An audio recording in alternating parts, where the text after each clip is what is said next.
I was looking at tutorials today on YouTube for setting up a membership site using Elementor on WordPress. A plugin that I'm very interested in using is MemberPress because it incorporates well with Elementor. And that's what edwardsturm.com is built with. It's built with Elementor. So I searched on YouTube, MemberPress Elementor. And the first thing to come up, and what I expected, was just a single video showing a tutorial for how to set up MemberPress using Elementor. And instead, I found a playlist. I found a playlist that was disguised as a course. It was called a course. I don't know if it was really a super in-depth course, but it was a playlist of a step-by-step tutorial for how to set up Elementor and then how to set up MemberPress. And it had MemberPress and Elementor in the title. I'm going back to it now. It was called How to Build a Membership Site in WordPress Using MemberPress and Elementor. I don't even think the description field was used for the playlists, which is crazy. But this playlist was ranking number 1. So this got me interested in using playlists to do SEO on YouTube. This is the idea that I want to share with you on this episode of the podcast. I constantly talk about how top-of-funnel SEO, it's going away. Doing top-of-funnel SEO on your own website specifically, it's getting crazy competitive. Google is deprioritizing top-of-funnel pages and articles on websites and instead giving that traffic to Reddit, to Quora, to YouTube, to lots of user-generated content sites. And at the same time, lots of people are just turning to AI chatbots for their top-of-funnel questions. For people's top-of-funnel questions, they're using ChatGPT, they're using Gemini. I myself, I use AI chatbots for basic top-of-funnel questions. And I like user-generated content for top-of-funnel queries. I like seeing Reddit for a question. I trust it more than a how-to on a website. And I also believe that the how-to on the website is most likely going to be too long. I'm going to have to search through it to get my answer. It's not going to be concise. Whereas Reddit, it's going to be concise, and I can look in the comments for extra information or to confirm what the original poster is saying on Reddit. It's the same on YouTube. Oftentimes, I want to get a quick answer. And on YouTube, I'll even watch a YouTube short instead than a YouTube video, than a longer YouTube video, because I can get my answer quick and in an engaging way versus reading through a several thousand word article on an independent site that doesn't have any comments. But there are those top of funnel queries that you want to get more information on. So an example would be how to set up a membership site with MemberPress and Elementor, what I was searching. And I searched MemberPress Elementor for that. So the idea that I want to suggest, and this is not a completely validated idea, it's what I was researching today and what I'm thinking about myself. What if instead, if you were going to do SEO and you had a top of funnel topic that you were going to write thousands of words on? So maybe you were going to do the famed skyscraper technique, which I believe is dying. These 3,000 word or 4,000 word articles, which got so popular back in the day, they don't work as well as they used to. And searchers don't want that. Searchers don't want to have to dig through thousands of words to get their answers. And even if their answer is said in a concise way within the article, sometimes they don't necessarily want that either because they know that they're not getting all the context by reading the rest of the article. So maybe they want to watch a YouTube short instead because that will have more context, or go to Reddit because that will have more context, but it will still be in a concise way. Or they just want to get their answer in a more engaging way than reading it. And so for that, you could use a YouTube playlist. And I hadn't really thought about using YouTube playlists for SEO up until today.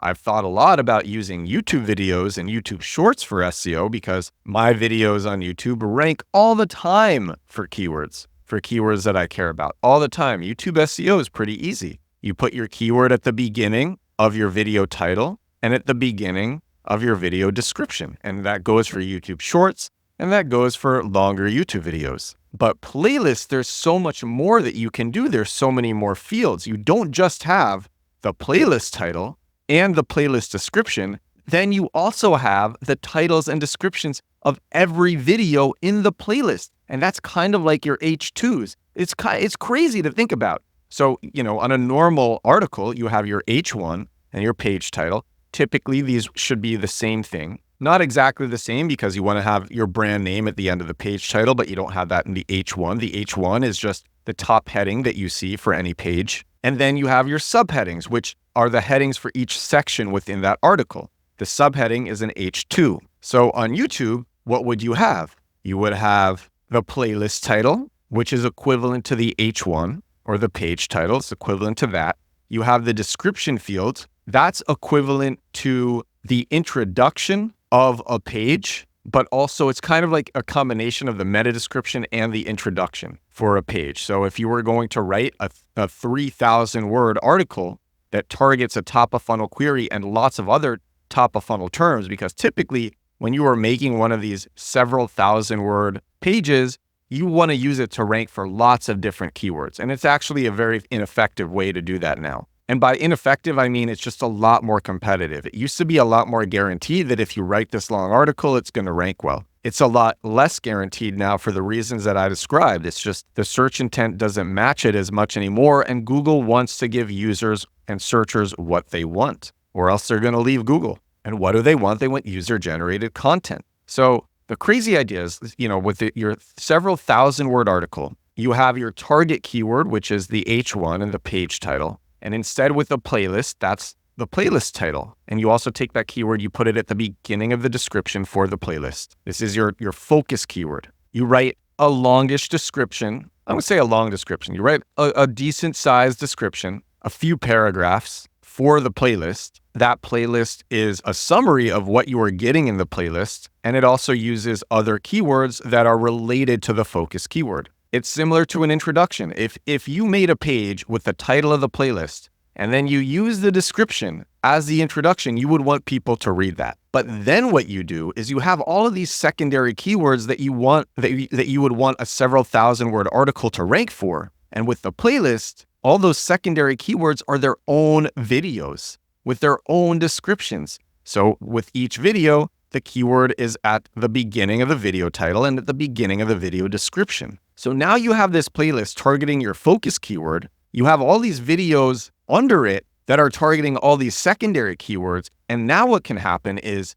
the playlist can rank for all these secondary keywords, or someone will click into one video on the playlist for their secondary keyword, for their keyword, which is one of your secondary keywords. And then they will watch more videos in the playlist. I think that's a really cool alternative to doing these several thousand word articles. And you don't have to make long videos either. It can be a few minutes. It can be a 2.5 minute tutorial. Think about this. If you were making a how-to tutorial on how to do something, maybe it's just something simple within tech, within marketing, or it could be something at home, a how-to for something at home. You can make one of these videos really fast. And I've gotten super efficient at making videos. I've shared my process a ton. Basically, my process is this. I'll share it again right now. I use Descript. Descript transcribes all of my content. So I edit in the transcript and not the timeline. But then with Descript, I can automatically remove all the gaps between words. So if I have a long gap between words, I just automatically remove that. Typically, my settings is I take any gap that's over 1/4 of a second and I shorten that to 0.15 seconds. Any gap that is over 1/4 of a second gets shortened to 0.15 seconds. That's why you see these podcasts and they flow really fast. They flow really well. For some of my videos, especially ones that are scripted, I can have Descript just automatically remove all retakes. So it will use the last line. If you say a line 5 times in a row, it will use the last version of that line. So that's automatically removing retakes. You can remove the ums and the uhs and all of that stuff as well. But it's just such a faster way to making a video than actually writing an article. So you have these secondary keywords, which would all be correlated to sections on one of these long articles, these several thousand word articles. You record a how-to video for each of these secondary keywords. You edit it really fast, put it up, and you have your secondary keyword at the beginning of the video title, at the beginning of the description. Descript also uses AI to give you timestamps for the videos. Then you write the descriptions after the fact. You'll find that once you've recorded a video, it's really fast and easy to write a description for it. If you have to write the description beforehand, before you've talked it out, it's a lot harder. But once you've talked it out, it's so much easier. And so this is just such a faster way to target one of these top of funnel keywords that would require that typically you would be using thousands of words for, and you want to hit lots of other secondary keywords too, and instead you could do it with a YouTube playlist. And that's what I've been thinking about today. I think it's such a unique way of doing search engine optimization. And as far as YouTube SEO goes, it's something that nobody really thinks about. I was doing research into this. I also found that, and this shouldn't really come as a surprise, but playlists also rely a lot on viewer intent. So this comes from Tubix.com, and it says, before creating a playlist, think about the viewer's intent. What are they looking for? When you find the keyword, make sure to include it in the title and description of a playlist. They should also specify at the beginning of the title and description. After making SEO-optimized playlists, think about the channel architecture and arrange the playlist in a particular order to engage a viewer. But yeah, the intent, because there are lots of top of funnel keywords that are within your niche. Oh my God, this is so cool. I'm probably going to do this when Compact Keywords releases, to be honest, because there are probably so many keywords within your niche. Think about this. There are all these top of funnel keywords within your niche that get lots of traffic because they're top of funnel. People want in-depth breakdowns of what they're searching for. It's not every top of funnel keyword. Sometimes people just want quick answers, but for some of the top of funnel keywords, they really want in-depth answers. These articles, these several thousand word articles, they can be more competitive. And they also just take a lot more time. And there's so much less, you get so much less brand affinity when someone reads an article versus when somebody watches a video.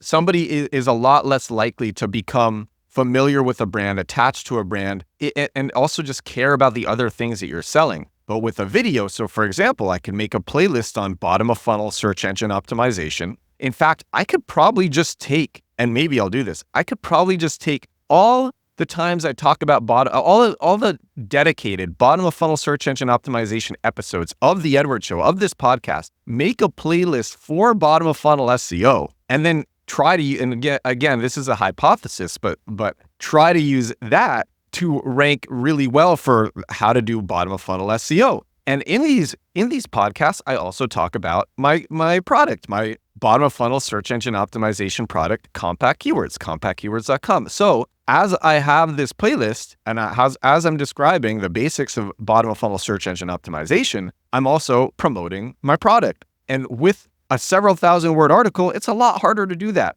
People are less likely to care, or people are going to just read over the product promotion. But with a video on YouTube, especially if it's not just a standalone ad, like on a podcast, for example, they have these ads that are unrelated to the content of the podcast, and people will skip over those. I myself skip over those. But if you're talking about it within the context of the actual video, it's a lot harder to not pay attention to. So you can use the videos to get brand affinity, to get people familiar with your brand in a way that they actually care, and to promote your products. I think that's cool. I think that's so cool. So what I would recommend keeping in mind using this episode of The Edward Show is, if you have a top of funnel keyword, an exploratory keyword where people want a long answer, instead of targeting that keyword using a several thousand word article on your website, think about using a YouTube playlist. And in the same way that you would have lots of secondary keywords for the focus keyword for this several thousand word article, in the same way that you have lots of secondary keywords, make those secondary keywords their own videos. And the videos don't even have to be that long, a few minutes. You could do it off the cuff. You could edit it with Descript really fast. As I talked about this more on this episode, I'm like, oh snap, this is even cooler than I thought. I'm hyped about this. I hope you're hyped too. That's what I wanted to share with you on this episode of the show. If you like this, all of my episodes are like this. Not all of them, but a good amount. I would say 75% of the episodes of The Edward Show are me sharing crazy digital marketing things just like this. Actually, I made this episode a couple of days ago. Let me tell you, I made this episode a few days ago. It's called Low Domain Authority Sites Increase Google Rankings. When I recorded it, I'm like, oh man, this episode's, because for me, it was quite basic, but I'm like, oh man, this episode is so bad just because I thought it was too basic. And this episode's popping off. It's doing a lot better than other episodes of mine. So if you want another episode to listen to that you might enjoy, lots of other people are enjoying episode 514 of the show. That was 3 days ago, because today this is episode 517. Low domain authority sites increase Google rankings. Episode 514. All right, I'm getting a call, so I'm going to take this call. This is episode 517 of my daily digital marketing podcast, The Edward Show, and my product, compactkeywords.com, about bottom of funnel SEO. If you like SEO, if you like search engine optimization, you're going to love that. I sold out the initial release. I'm working on the full release now. It will be out in a few weeks. Actually, I was working on it today, and it's crazy. I'm so hyped to get it out for people to see this. Anyway, thank you so much for watching. If you're watching on YouTube, thank you so much for listening. If you're listening on Spotify or Apple Podcasts, I will talk to you again tomorrow. Bye now.